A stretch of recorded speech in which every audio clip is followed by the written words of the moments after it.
ನಮಸ್ತೆ ಸ್ನೇಹಿತರೆ. ನೋಡಿ, ಶ್ರೀಯಂತ್ರದಲ್ಲಿ 9 ತ್ರಿಕೋನ ಇರುತ್ತೆ.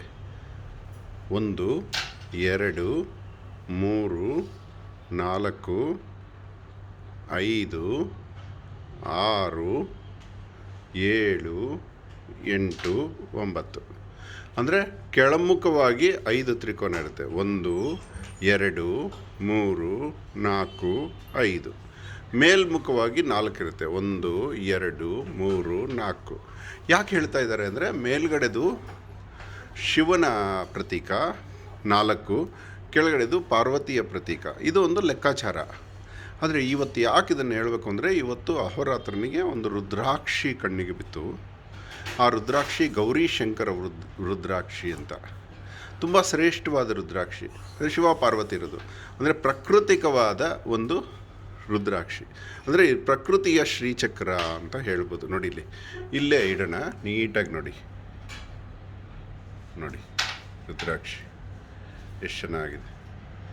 ಇದೇನಾಗುತ್ತೆ ಇದರಲ್ಲಿ ನೋಡಿ, ಮೇಲ್ಗಡೆ ಒಂದು ಹೀಗೆ ಇಡೋಣ. ನೋಡಿ ಮೇಲ್ಗಡೆ ಲೈನ್ಸ್ ನೋಡಿ, 1 2 3 4 ಇದೆ. ಕೆಳಗಡೆ ಲೈನ್ಸ್ ನೋಡಿ, 1 2 3 4 5. ಕೆಳಗಡೆ 5 ಭಾಗ, ಮೇಲ್ಗಡೆ 4 ಭಾಗ. ಕರೆಕ್ಟಾಗಿ ಮೇಲ್ಗಡೆದೇ ದಪ್ಪ ಅಂದರೆ ಪುರುಷ ಭಾಗ, ಕೆಳಗಡೆ ಸ್ತ್ರೀ ಭಾಗ.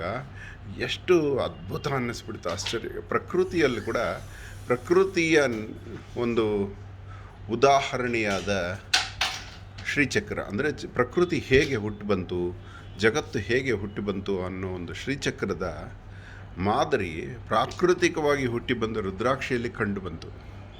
ಅದನ್ನು ನಿಮ್ಮ ಹತ್ರ ತೋರಿಸ್ಬೇಕು ಅನ್ನಿಸ್ತು. ಇದು ನನಗೆ ತುಂಬ ಇಷ್ಟ ಆಯಿತು. ಯಾಕಂದರೆ ಇದೊಂದು ನಿಜ ಜೀವನದ ಶ್ರೀಚಕ್ರ. ಇದಕ್ಕಿಂತ ದೊಡ್ಡ ಉದಾಹರಣೆ ಇಲ್ಲ ಶ್ರೀಚಕ್ರದಲ್ಲಿ. ಯಾಕಂದರೆ ಈ ಶ್ರೀಚಕ್ರವನ್ನು ಶಿವ ಪಾರ್ವತಿಗೆ ಕಲಿಸಿದ್ದು ಅದು ಒಂದು ರೇಖಾಚಿತ್ರ ಅಲ್ವಾ, ರೇಖಾಗಣಿತ. ಆದರೆ ಇದು ನೋಡಿ, ಪ್ರಕೃತಿ ತನ್ನನ್ನು ತಾನು ಹೇಗೆ 4 5ರ ಸಮ್ಮಿಲನಗೊಳಿಸ್ಕೊಂಡಿದೆ, ಸಮತೋಲನಗೊಳಿಸ್ಕೊಂಡಿದೆ.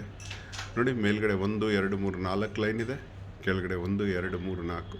ಯೂಶಲಿ ರುದ್ರಾಕ್ಷಿಗಳ ಮೇಲೆ, ಕೆಲವು ರೇರ್ ರುದ್ರಾಕ್ಷಿಗಳ ಮೇಲೆ ಓಂಕಾರಗಳು ಕಾಣುತ್ತೆ, ಅದು ಸಹಜ ಬಿಡಿ ಅದು. ಬಟ್ ಈ ರುದ್ರಾಕ್ಷಿ ಗೌರೀಶಂಕರ ಅಂತ ನೋಡಿ, ಎಷ್ಟು ಚೆನ್ನಾಗಿದೆ.